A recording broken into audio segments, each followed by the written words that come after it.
Queridos, então nós lemos Lucas 10, de 17 até o 20. E eu queria falar da coisa mais importante que há na vida do cristão. A compreensão mais importante que o cristão deve ter, a coisa mais importante que o cristão deve ter, a convicção mais importante que precisa haver na vida de um cristão. E não tem muita volta. A coisa mais importante que deve existir na vida de um cristão, que ele deve compreender, crer e aceitar, é a graça. A graça é a coisa mais importante para todos nós. Porque quando nós entendemos a graça, nós entendemos que nós não somos nada. E essa semana eu tenho falado muito sobre isso. A constatação da nossa pequenez, porque somos feitos do pó.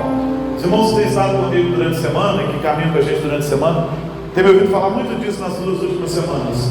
Somos pó. E sem o Senhor, para nos sustentar, nos guiar, nos dirigir, nos instruir, nos iluminar, é só isso que somos, pó. Fomos formados do pó da terra. Viemos do pó e ao pó tornaremos. E o Senhor conhece a nossa estrutura, como diz o Salmo, e Ele sabe que nós somos pó. A diferença que há em nós é justamente o sopro de vida que o Senhor soprou nas nossas narinas. A diferença que há em nós é que o Senhor nos deu da sua imagem e da sua semelhança, coisa que mais ninguém na criação tem. E é por isso que não é interessante a classificação científica para a gente, porque a ciência diz que os outros animais são animais irracionais e nós somos animais racionais, mas o Senhor nos chamou de homens, nos deu uma classificação diferente, porque nós temos mais do que a capacidade de pensar, que é um atributo de Deus. Nós temos a imagem do próprio Deus, arranhada pelo pecado, prejudicada pelo pecado, mas ela está aqui, e ela é restaurada dia a dia, à medida em que o Espírito vai agindo nas nossas vidas, sendo lavados pelo sangue do Cordeiro. O sangue do Cordeiro nos lava, e isso torna possível que o Espírito habite em nós, e dia após dia nos aperfeiçoe. E nós não temos mérito nenhum para isso. Isso é graça. Eu gosto de sempre lembrar as definições de graça, e eventualmente você vai me ouvir falar sobre isso, porque nós estamos fazendo aquela caminhada pela Bíblia, vamos continuar breve, mas de vez em quando eu preciso parar e nos lembrar da graça. Graça é um favor imerecido, é uma das nossas definições mais conhecidas. Graça é um favor que eu não mereço, mas Ele se derramou sobre mim. A graça também foi definida por alguém assim: graça é Deus reter aquilo que eu mereço e derramar sobre mim aquilo que eu não mereço. E é isso mesmo. Quando somos alcançados pela graça, quando somos inundados pela graça, aprendemos que Deus retém aquilo que merecemos, o castigo e a ira, e derrama sobre nós aquilo que não merecemos, a sua tão grande salvação, que é irrevogável. Que é irrevogável. Eu gosto muito de lembrar a história do Moody, né? Quando caminhava pela rua, encontrou um homem bêbado, e já falei isso aqui umas 2 ou 3 vezes. Encontrou aquele homem bêbado e maltrapilho, que olhou para ele e perguntou: o senhor é o grande evangelista Moody? Ele disse: eu sou Moody, foi o senhor que me converteu. Então Moody olhou para ele e falou assim: bem se vê que fui eu que te converti, porque se fosse o Senhor Deus, você não teria voltado para essa condição. É isso, a graça dá a cada um de nós que entregou o coração a Cristo a certeza inequívoca da salvação e a convicção que a gente não perde, porque nós não podemos perder aquilo que sequer tínhamos. O Senhor coloca em nós e agora não podemos mais perder. E o que isso tem a ver com esse texto? Tem a ver demais. Aqui os 70 estão voltando, Se você voltar no começo do capítulo 10, você vai ver que Jesus envia 70 dos seus discípulos, e com eles apóstolos, e eles vão à frente de Jesus para ir às cidades onde Jesus ainda iria. E esses homens então voltam testemunhando de que eles fizeram muitos milagres, de que até os espíritos malignos se submetiam a eles. E é interessante porque eles são enviados num contexto, se você voltar no capítulo 9, no finzinho, Jesus está pondo a fé dos seus seguidores à prova. Quem vai ficar comigo? Eu vou para a cruz. Quem quer mesmo ficar comigo? E então no começo do 10 ele envia esses homens para ir adiante dele, para as cidades onde ele iria. E agora esses homens voltam, e voltam jubilosos. Eles voltam jubilosos porque eles viram o Senhor operar curas através da vida deles, e o Senhor dá a eles autoridade para que eles expulsassem demônios e fizessem grandes coisas. Eles voltam felizes, mas Jesus ensina para eles uma coisa muito interessante. Eles assim que deu autoridade para eles pisarem serpentes e escorpiões. É interessante isso, né? Ou seja, vencer o mal, e deu a eles todo o poder sobre o inimigo, e nada absolutamente causaria dano a eles. Eles voltam com esse negócio enchendo o coração deles. Jesus diz: não obstante, alegrai-vos, não porque os espíritos se submetem, mas por quê? Porque o vosso nome está arrolado nos céus, está escrito no livro da vida. No livro da vida. Jesus tinha falado para eles: olha, eu vi Satanás caindo do céu como um relâmpago, e eu dei a vocês a autoridade para subjugarem Satanás e seus demônios, e também para operar curas, e não houve mal sobre vocês, porque eu dei autoridade sobre vocês. Isso é fantástico, mas não se alegrem com isso. Alegrem-se antes, porque o nome de vocês está no livro da vida. Jesus está ensinando uma coisa muito interessante aqui. Ele está ensinando que a graça é maior do que o poder de operar milagres. A graça é maior do que o poder de expulsar demônios. E a graça é maior e mais importante do que estarmos blindados contra o mal que esse mundo pode nos fazer. Porque o máximo que o mundo pode nos fazer é matar o corpo, mas não pode nos tirar a salvação. Só o Senhor pode matar,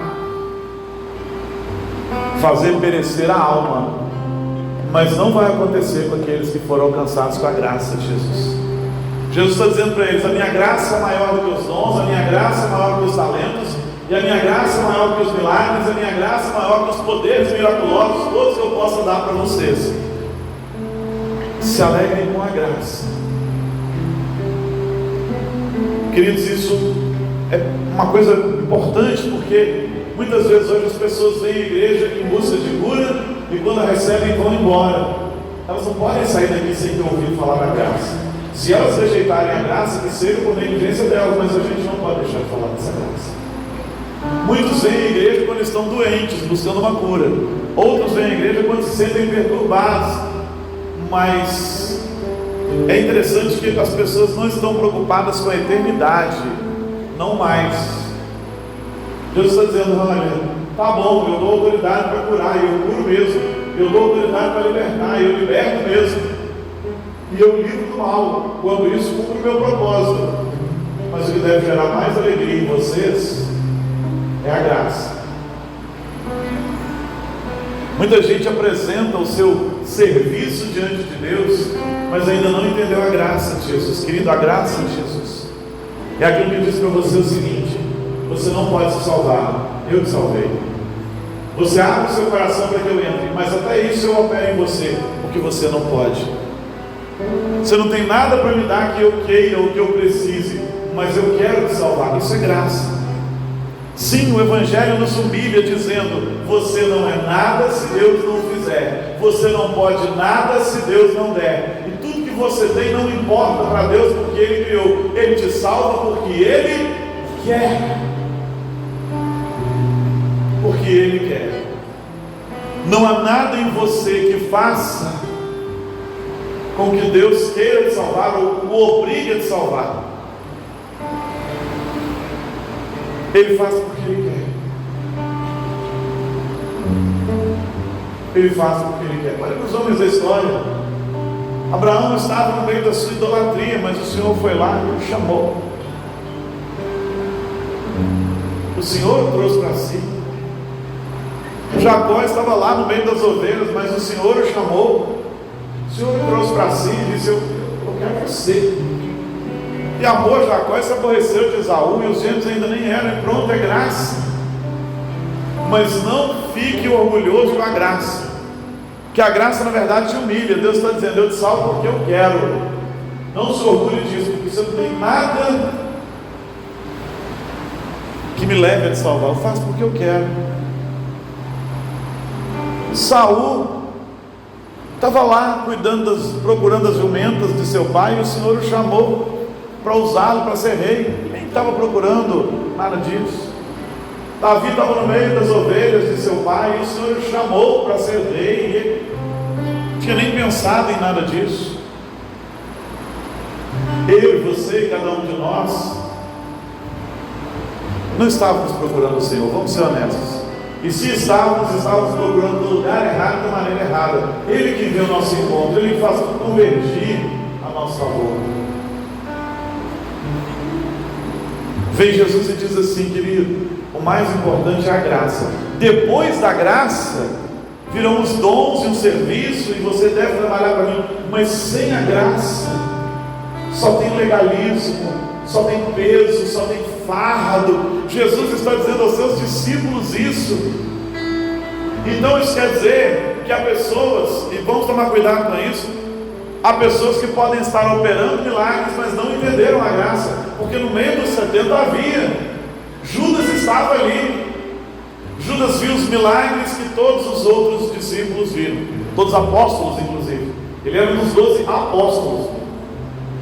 Judas se uniu com Jesus os 3 anos de seu ministério, ouviu as palavras de vida, testemunhou os milagres, viu o poder, mas não creu.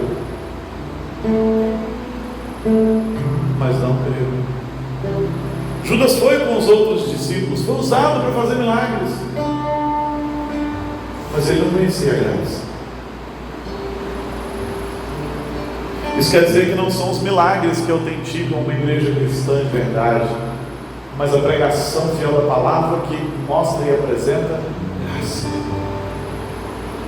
Isso quer dizer que não é o poder sobre os demônios que diz que uma igreja é de fato uma igreja bíblica, é onde você deve estar, onde se expulsa demônios todos os dias. Não, mas é uma igreja bíblica onde se prega a graça, e onde o endemoniado tenha o privilégio de ser liberto e possa ouvir da graça, sem ter que ficar endemoniado toda semana de novo.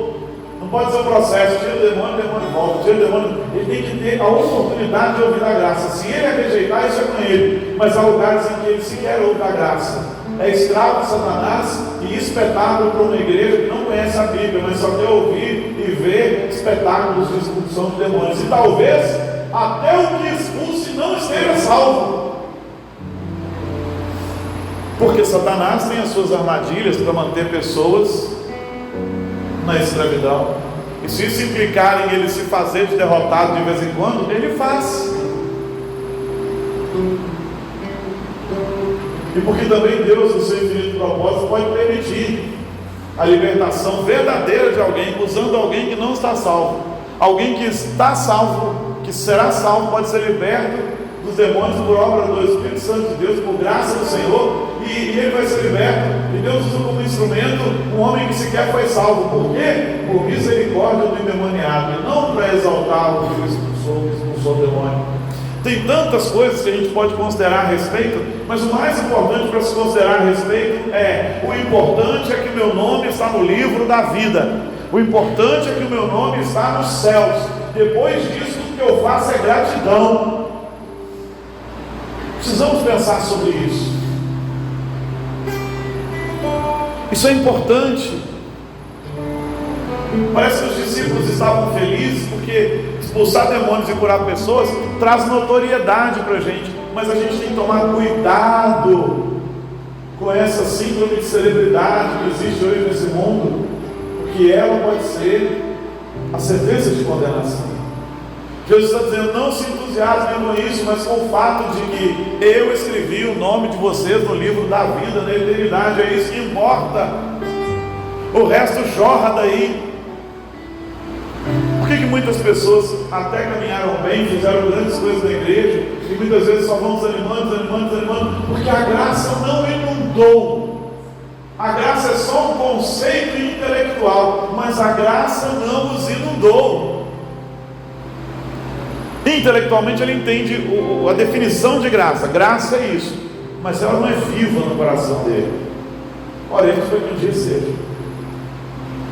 Porque você não pode prestar serviços contínuos e para o resto da sua vida se você não entende a graça. Mas quando a graça te inunda, você pode prestar serviços até o fim da sua vida e para a eternidade, porque a motivação é diferente. Eu não posso pregar porque desejo almejar a salvação. Eu prego porque já fui salvo. E só assim você prega com convicção. Querido, o desejo de um pastor que todos que entram pela porta ouçam Jesus, sejam transformados, sejam salvos, entendam a graça e dependam exclusivamente do Senhor Jesus. Esse é o desejo que a gente tem. E a oração. E sabe aquele avivamento que a gente tanto deseja na igreja? Ele só pode acontecer quando a igreja toda se derrama em contrição diante do Senhor, agradecida pela graça. O fato de que Jesus veio na cruz, que era minha, para me salvar, ainda que eu não merecesse. O fato de que Jesus se faz homem para cumprir toda a lei que eu não podia cumprir, para poder me comprar e assim me salvar. Graça é essa compreensão de que eu não mereço, mas Ele me deu. Eu não merecia, mas Ele me concedeu. E o desejo é que todos entendessem: querido, você não é salvo por nada que você apresente diante de Deus, porque tudo que a gente apresenta diante de Deus é menos do que esmola, é refúgio. A salvação é um presente gracioso de Jesus. Isso é graça. Eu mereço? Não.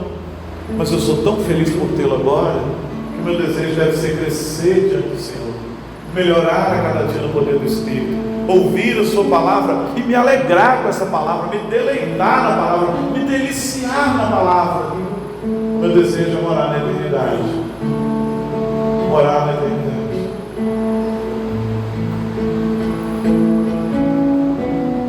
Tem um hino que eu nem me importava muito com ele, mas alguém que já esteve aqui me fez me importar mais com ele e pensar a respeito dele, que é aquele hino que diz que da linda pátria estou bem longe, né? E eu tenho de Jesus saudade. Nós vamos cantar aí não, mas pode ter, né?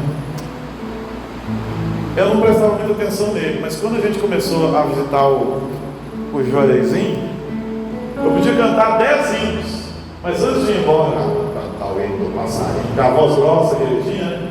Eu só podia cantar o hino do passarinho. Vamos cantar o hino do passarinho. Não, o hino do passarinho é esse, né? Porque tem um pedaço da estrofe que fala, né? Passarinho das flores. E aí a gente tinha que cantar o hino do passarinho. E isso me fez refletir sobre uma coisa que para mim já era convicção. Alguns dizem que eu não posso sentir saudades de um lugar onde eu não estive, mas é exatamente isso que a graça faz.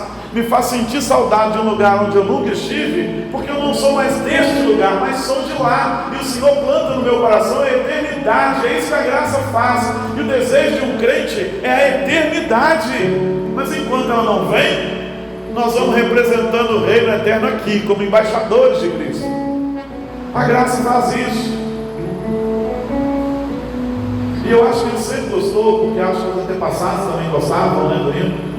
Algumas, nós não temos o nosso cenário assim, infelizmente, e algumas denominações tiraram do livro por causa dessa argumentação teológica, de que eu não posso sentir saudade de um lugar onde eu nunca estive. Eu posso, porque agora o Senhor plantou a eternidade no meu coração, e a minha nova natureza tem saudades desse lugar, almeja esse lugar. Isso é graça. Você precisa desejar o céu, você precisa almejar o céu. Se você não deseja o céu, a eternidade, tem um negócio errado aí. Se você não pensa nessas realidades, céu e inferno, e não deseja o céu, o mundo está fazendo um trabalho excelente para te levar para o inferno, porque precisamos pensar no céu, na eternidade, nos únicos dois caminhos que a gente tem depois dessa vida, porque não tem reencarnação, não tem nada disso. O homem está ordenado a morrer uma só vez, e depois disso vem o juízo. Mas o meu juízo Jesus já recebeu na cruz, e eu não passarei pelo grande julgamento, porque Jesus se deu por mim naquela cruz, e isso é graça. Eu merecia o castigo, mas Ele recebeu o castigo que nos traz a paz, e pelas suas pisaduras nós fomos sarados, como diz Isaías, lá em Isaías 53. Isto é graça, e eu almejo a eternidade, e eu desejo a eternidade, e eu quero a eternidade, eu preciso da eternidade, ainda que eu tenha tamanha indignidade, mas Ele me concede. Jesus é quem concede. Esses dias eu vejo pessoas falando coisas na internet como se fossem deles, e essa semana alguém estava usando um argumento de Blaise Pascal sem dizer que era de Pascal. Pascal dizia, e Pascal era um cientista, um cara espetacular, que dentro do homem existe um vazio que é do tamanho de Deus, e que só Deus pode preencher, e isso é graça, é o preenchimento de um vazio interior que nada nesse mundo pode preencher. Quantas histórias nós conhecemos de homens que conquistam tudo nessa terra e suicidam porque continuam vazios? Quantas histórias de estatísticas de maior índice de suicídio nos países mais evoluídos, porque aquelas pessoas chegaram num patamar em que elas conquistaram tudo que materialmente se podia conquistar, mas continuam com vazio interior, porque nem todo o ouro desse mundo pode preencher o vazio interior que há no homem sem Cristo. Desventurado, desgraçado o homem que é um homem sem Cristo. Mas vem a graça e entrega ao mais pobre dos homens o privilégio de ser totalmente preenchido pelo Espírito do Senhor e a presença de Jesus, e isso é graça. E é por isso que muitas vezes você pode ver um crente de verdade, jubiloso de alegria, ainda que não tenha quase nada, e ver um homem que não entendeu a graça do Senhor Jesus, andando nos carros mais caros, com os relógios mais caros, e sendo absolutamente vazios e fúteis. E nós precisamos tomar cuidado, porque a futilidade, a vaidade e a inutilidade são as coisas que têm sido postas sobre nós.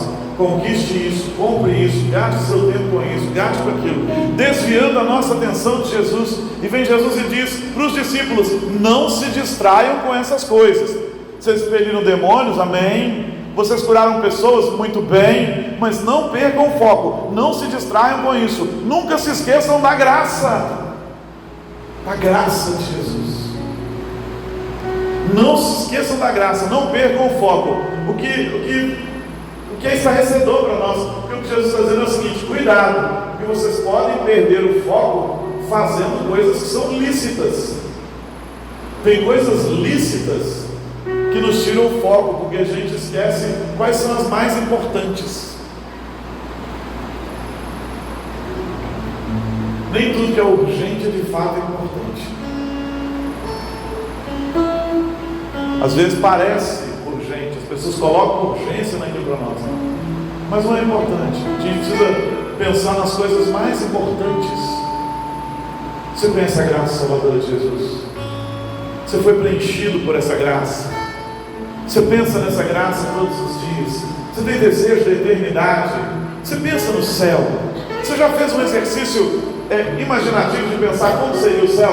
Você não vai conseguir, mas é importante para o cristão fazer esse tipo de exercício. Começar a pensar no que a Bíblia nos revela. Não inventa coisa fora da palavra, mas pensar: meu Deus, como pode ser um lugar onde a cidade é perfeita, é geometricamente perfeita? Como pode ser esse lugar urbanisticamente perfeito, adornado de brilho e beleza? sim, existe um conceito de beleza. A gente sabe o que é belo e a gente sabe o que é feio. Deus tem uma noção de estética. Seu templo era bonito, seu tabernáculo era bonito, sua arca era linda, sua cidade celestial é descrita como uma coisa linda. Sim, existe um conceito de beleza e de feiura que nós não podemos abrir mão dele só porque tem uma turma ideológica aí querendo destruir os conceitos que a gente tem. Então pense nas coisas mais belas que você pode: ruas de ouro, mar de cristal, ouro transparente. Eu nunca vi, existe, mas eu nunca vi. Como será esse ouro transparente? Como será essa comunhão gloriosa? Como será esse brilho, esse fulgor, essa refulgência? Essa semana eu estava conversando com uma criança, não lembro qual, e ela perguntou assim: mas você sabe a cor do sol? Acho que foi Sofia. Eu falei: sei, o sol é branco. O sol é branco. Eu falei: você sabia, Sofia, que o sol é uma estrela de quinta grandeza? Sabe o que é isso, Sofia? É que existem estrelas que brilham 5 vezes mais do que o sol. Se a gente não aguenta olhar para o sol, imagina olhar para uma dessas estrelas de primeira grandeza, né? E sabe o que mais? A glória de Jesus brilha mais do que uma estrela de primeira grandeza. Você pensou nessa glória? Você pensou em como a gente vai ser invadido e inundado, não de luz, mas pela própria luz, porque Deus é luz. Invadido e inundado pelo amor, não só pelo sentimento de amor, mas pelo próprio amor, a expressão exata do amor, porque Deus é amor. Pensa no céu. Duvido que você não vai sentir saudade. Se você é um crente de verdade, aposto e ganhe, você vai sentir saudade desse lugar que você nunca foi. Você já pensou nesse lugar onde não há doença, não há enfermidade? Seus olhos serão curados, seu coração será curado.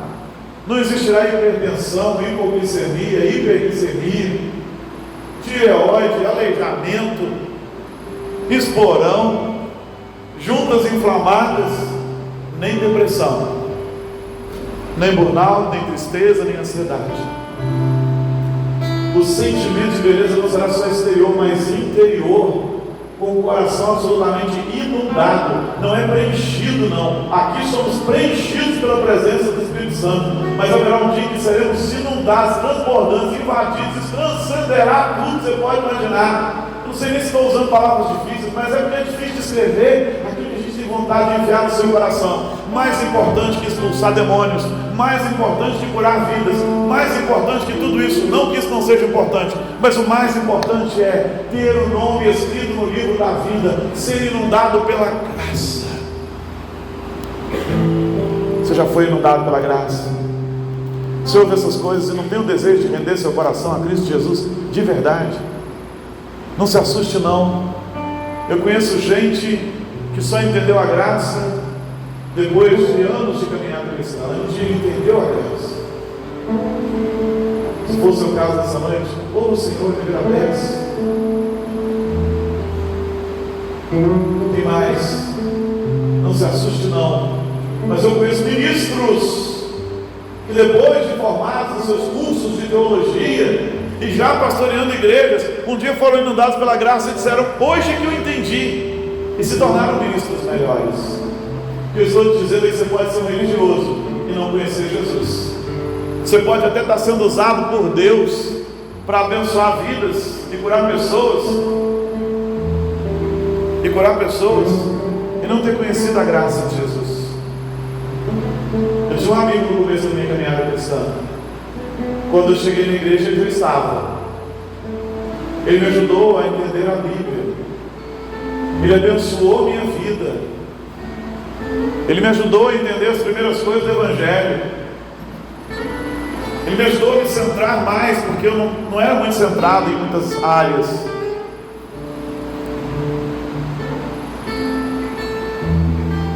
E eu recebi o chamado do Senhor, fui para o seminário, ele foi para a faculdade, e aos 25 anos ou mais, ele já não está mais na presença do Senhor Jesus. Ele foi usado para me abençoar, para me ajudar nos primeiros passos, para me ajudar na maturidade. Ele não está na presença do Senhor. Deus nos usou como instrumento e ele não conheceu a graça. E a gente precisa conhecer a graça. Mas eu oro para que um dia ele conheça. me lembro dele e falo: Senhor, abençoa meu amigo. Precisamos conhecer a graça, ser inundados pela graça.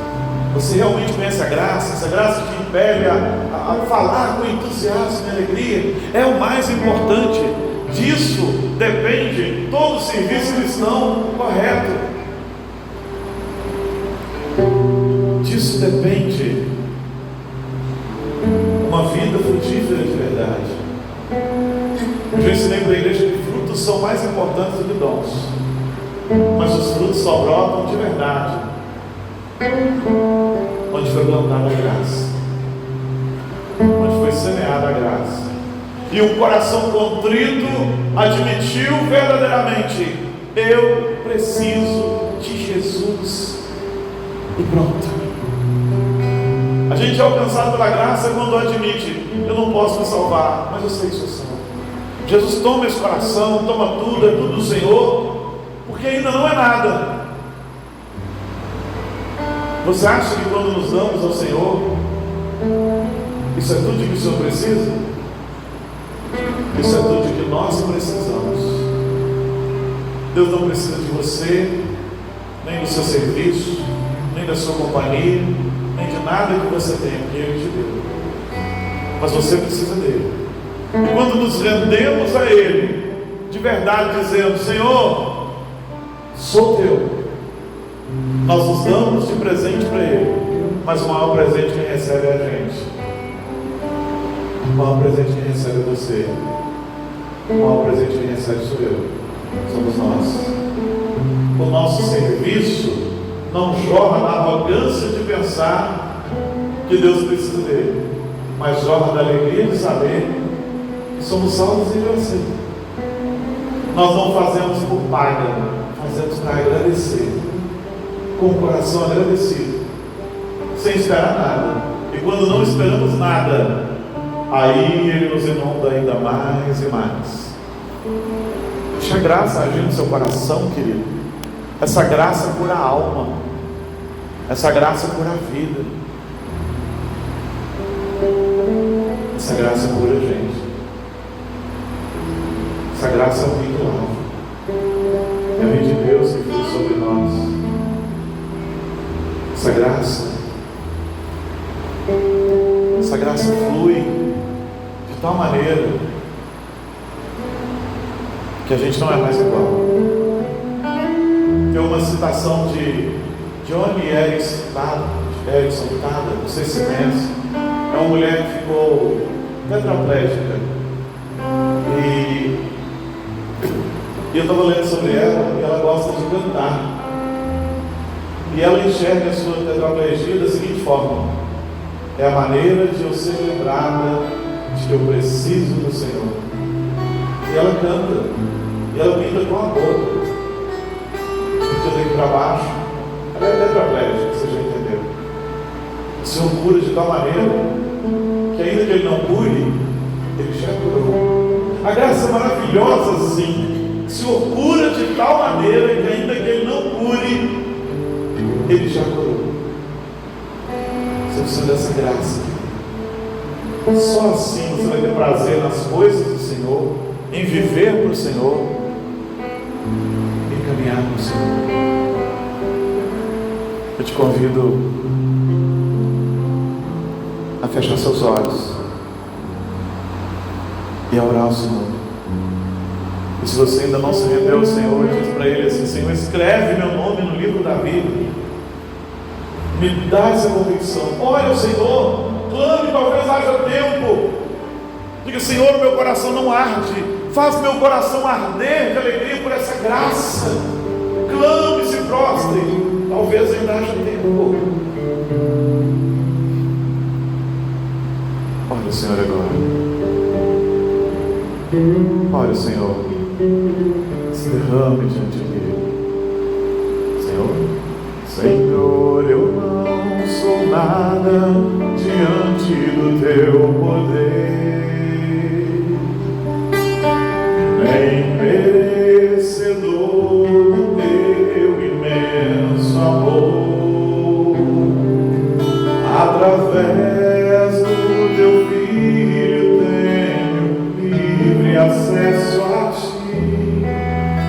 me fez chegar aos teus pés, me humilhar diante de ti, Senhor.